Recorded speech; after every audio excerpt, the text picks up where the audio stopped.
जब दो वस्तु का क्रय मूल्य समान है और ये क्या है, सेम चेंज है, मतलब जितना प्रतिशत का लाभ उतने ही प्रतिशत का हानि। तो ऐसे सवाल में हमेशा कभी भी ना लाभ होगा ना हानि होगा। क्या होगा? ना लाभ होगा ना हानि होगा। दोस्तों welcome to NBS classes. NBS classes के ऑनलाइन प्लेटफॉर्म पे आप सभी का स्वागत है। दोस्तों पिछले वीडियो में हमने प्रॉफिट लॉस से जब क्रय मूल्य तथा विक्रय मूल्य बराबर हो उसके प्रॉब्लम देखे थे। इस वीडियो में हम सबसे पहले सेम चेंज क्या होता है इसके बारे में पढ़ेंगे और उसके बाद में सेम चेंज के ऊपर एग्जाम में किसी भी कॉम्पिटिटिव एग्जामिनेशन में किस प्रकार से क्वेश्चन पूछे जाते हैं वो देखने वाले हैं। तो समय की सीमा को देखते हुए हम सेम चेंज इस टॉपिक को कवर करेंगे। तो देखिए सबसे पहले सेम चेंज क्या होता है। जब किसी वस्तु पर जितना प्रतिशत का लाभ होगा यदि उतने ही प्रतिशत की हानि होगी तो ऐसे केस को क्या बोला जाता है, सेम चेंज बोला जाता है। सेम चेंज मतलब क्या? जब किसी भी व्यवहार में जितना प्रतिशत का लाभ होगा उतना ही प्रतिशत की हानि होगी तो ऐसे केस को क्या बोला जाएगा, सेम चेंज का केस। मान लीजिए किसी व्यवहार में 10% का लाभ हो रहा है, ठीक है, और उसी पर यदि कंटिन्यूअसली आगे चल के 10% की हानि हो रही है, ठीक है ना, तो ऐसे केस को हमेशा क्या बोला जाता है, सेम चेंज वाला केस बोला जाता है। मान लीजिए यदि मैंने कोई वस्तु 100 रुपये में खरीदा, ठीक है, कोई वस्तु 100 रुपये में खरीदा और उसको मैं 10% लाभ पर किसी को बेच रहा हूं, ठीक है, 10% लाभ पर किसी को बेच रहा हूं, तो ऐसा केस क्या हो जाता है, सिंपल केस हो जाता है, ठीक है। लेकिन जब क्रय मूल्य समान हो और उसके बाद में उसके ऊपर प्रतिशत लाभ या प्रतिशत हानि हम यदि डिले करते हैं, उस केस में इसके दो केस बनते हैं। तो सबसे पहले हम पहला केस देखेंगे। क्या होगा पहला केस? देखिए जब क्रय मूल्य समान हो, जब दो वस्तु का क्रय मूल्य समान हो और सेम चेंज हो, मतलब जितना प्रतिशत का लाभ होगा उतने ही प्रतिशत की हानि होगी, तो उस केस में फिर उसके कुल व्यवहार में क्या होता है, ना लाभ होता है ना हानि होती है। क्या होता है? ना लाभ होता है ना हानि होती है, ना हानि। जब दो वस्तु का क्रय मूल्य समान है, ठीक है, जब दो वस्तु का क्रय मूल्य समान है, पहले वस्तु को उसने किसी प्रतिशत मतलब 10% लाभ पर बेच दिया, ठीक है, और दूसरे वस्तु को उसने 10% हानि पर बेच दिया। पहले वस्तु पर उसने क्या 10% लाभ पर बेचा था और दूसरे को 10% हानि पर बेचा था, ठीक है ना। कब? लेकिन जब दोनों का क्रय मूल्य जो दोनों का कॉस्ट प्राइस सेम था, उस केस में उसके कुल व्यवहार में ना तो लाभ होगा ना तो हानि होगा। उसी प्रकार से देखिए दूसरे केस में क्या बोला है, जब दो वस्तु का विक्रय मूल्य समान है। क्या है? विक्रय मूल्य मतलब सेलिंग प्राइस। दो वस्तु का विक्रय मूल्य समान है, सपोज पहले का SP1 और दूसरे का SP2, ये दोनों समान रहेंगे, उस केस में और सेम चेंज होगा। क्या होना चाहिए? Same change. मतलब पहले पर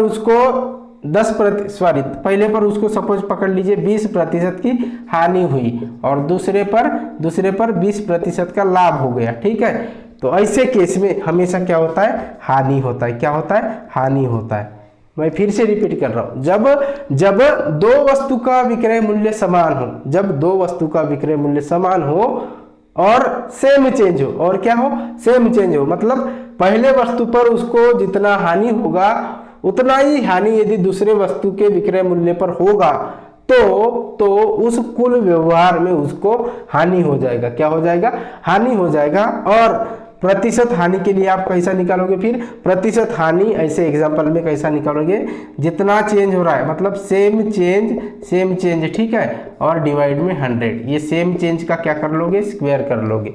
मान लीजिए पहले व्यवहार में उसको 20% की हानि हो रही है, पहले के विक्रय मूल्य में 20% की हानि हो रही है और दूसरे के विक्रय मूल्य में उसको 20% का लाभ हो रहा है, ठीक है, 20% का लाभ हो रहा है, तो कुल मिलाकर उस व्यवहार में उसको हानि हो जाएगा। कितना हानि होगा? 20, मतलब ये क्या हो गया, सेम चेंज, 20 का स्क्वायर डिवाइड में 100, तो 20 का स्क्वायर कितना आता है, 400 और 100 डिवाइड, ठीक है, 400 और 100 से डिवाइड, 4 से 400 को 100 से काट लो तो कितने बार में कटेगा, 4, मतलब 4% की हानि हो जाएगी। समझ में आ रहा है ना। देखिए, जब दो वस्तु का क्रय मूल्य समान रहेगा और सेम चेंज रहेगा, उस केस में ना तो लाभ होगा ना तो हानि होगा।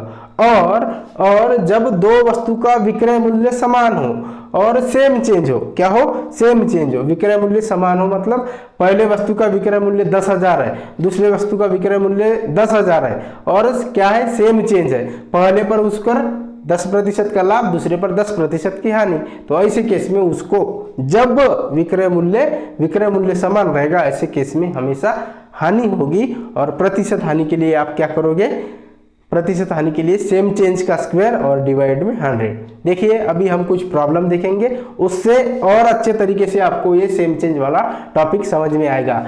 ये टॉपिक आपको एकदम रट्टा ही मारना है, क्योंकि ये बहुत फेवरेट टॉपिक है। इसके ऊपर किसी भी एग्जाम में, और खास करके रेलवे के एग्जाम में इसके ऊपर पूछेगा ही पूछेगा। अभी देखिए 2019 वाली जो एग्जाम हुई थी, अभी चल रही है, उसमें इसके ऊपर दबा के पेल रहा है, मतलब हर दिन उसके ऊपर क्वेश्चन पूछ रहा है, ठीक है क्या नहीं। तो इसीलिए ये टॉपिक बहुत इसेंशियल हो जाता है, इसको बहुत अच्छे तरीके से आप रट्टा मार लीजिए, ठीक है। देखिए दोस्तों, अभी हम कुछ प्रॉब्लम लेंगे, उसकी वजह से आपको सेम चेंज वाले प्रॉब्लम आसानी से समझ में आ जाएंगे, ठीक है। तो देखिए, सबसे पहला सवाल देखिए, क्या बोला है, नम्रता रुपए 20,000 प्रति के दर से 2 मोबाइल खरीदती है, ठीक है। पहले पर उसको 15% का लाभ तथा दूसरे पर 15% की हानि होती है, तो कुल व्यवहार में प्रतिशत लाभ या हानि ज्ञात करें। क्या बोला है, नम्रता ने 20,000 प्रति के दर से 2 मोबाइल खरीदे हैं, ठीक है। मतलब पहले का क्रय मूल्य कितना है, पहले मोबाइल का क्रय मूल्य कितना है, पहले मोबाइल का क्रय मूल्य CP1 कितना है, 20,000, ठीक है, तथा दूसरे भी मोबाइल का क्रय मूल्य कितना है, 20,000 है, कितना है, 20,000 है, ठीक है ना। अभी क्या बोला है, लेकिन पहले मोबाइल के खरीदी में उसको 15% का क्या हो गया, लाभ हो गया, क्या हो गया, 15% का लाभ हो गया, और दूसरे की खरीदी में क्या हो गया, 15% की हानि हो गई, क्या हो गई, 15% की हानि हो गई, ठीक है ना, है क्या नहीं। जब पहले केस में जब दोनों मोबाइल का क्रय मूल्य समान है और पहले पर 15% का लाभ तथा दूसरे पर 15% की हानि, ऐसे केस में जब दो वस्तु का क्रय मूल्य समान है और ये क्या है, सेम चेंज है, मतलब जितना प्रतिशत का लाभ उतने ही प्रतिशत का हानि, तो ऐसे सवाल में हमेशा कभी भी ना लाभ होगा ना हानि होगा, क्या होगा, ना लाभ होगा ना हानि होगा, लाभ भी नहीं होगा और हानि भी नहीं होगा, ठीक है क्या नहीं, हानि भी नहीं, क्यों नहीं होगा। देखिए, पहले मोबाइल को उसने क्या किया था, 20,000 में खरीदा था, उसके ऊपर 15% का लाभ कमाया, ठीक है। उसी प्रकार से दूसरे मोबाइल को उसने 20,000 में खरीदा था, बेचते समय 15% की हानि कर लिया, तो देखिए इसमें 15% का लाभ हुआ, इसको 15% की हानि होगी, तो ये कुल मिला के उस कुल व्यवहार में क्या हुआ, उसको ना लाभ हुआ ना हानि हुआ, ठीक है ना। अभी देखते हैं दूसरा सवाल। दूसरे सवाल में क्या बोला है, देखिए दूसरे सवाल में बोला है, एक आदमी ने 96,000 की दर से 2 मकान बेचे, ठीक है, 96,000 की दर से 2 मकान बेचे। पहले मकान पर उसे 10% का लाभ, ठीक है, पहले मकान पर क्या हुआ, उसको 10% का लाभ हुआ, और दूसरे पर उसको क्या हो गया, 10% की हानि हुई, तो कुल मिलाकर हानि या लाभ क्या होगा। ऐसे व्यवहार में जब दो वस्तु का विक्रय मूल्य समान है, विक्रय मूल्य यहाँ पे CP का बात था, अभी कितना है, विक्रय मूल्य कितना दिया है, देखिए SP कितना दिया है, SP पहले का SP कितना है, 96,000, कितना है, 96,000, ठीक है ना, 96,000, ठीक है ना, इतना है। दूसरे का CP कितना है, SP कितना है, दूसरे का भी SP कितना है, 96,000, कितना है, 96,000, मतलब दोनों का विक्रय मूल्य समान है और पहले पर उसको 10% का लाभ हुआ, ठीक है, और दूसरे पर उसको 10% की हानि, मतलब विक्रय मूल्य भी समान है और सेम चेंज है। तो ऐसे केस में मैंने क्या बताया था, फिर ऐसे केस में हमेशा हानि होती है। हानि कितना होती है, हानि होती है, ठीक है ना, और हानि होती है आपका, हानि कितना होता है, जो सेम चेंज है उसका स्क्वायर डिवाइड में 100, सेम चेंज कितना है, 10, तो 10 का क्या हो जाएगा, स्क्वायर और डिवाइड में 100 हो जाएगा, ठीक है ना, समझ में आ रहा है ना।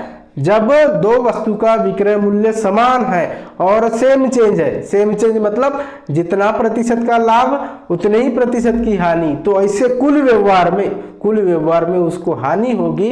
और प्रतिशत हानि आप कैसे निकालोगे, जितना की हानि मतलब जितना प्रतिशत का चेंज हुआ है, मतलब जितने प्रतिशत का लाभ जितने प्रतिशत की हानि, इसको क्या बोले, सेम चेंज का स्क्वायर डिवाइड में 100, ये हो गया आपका प्रतिशत हानि।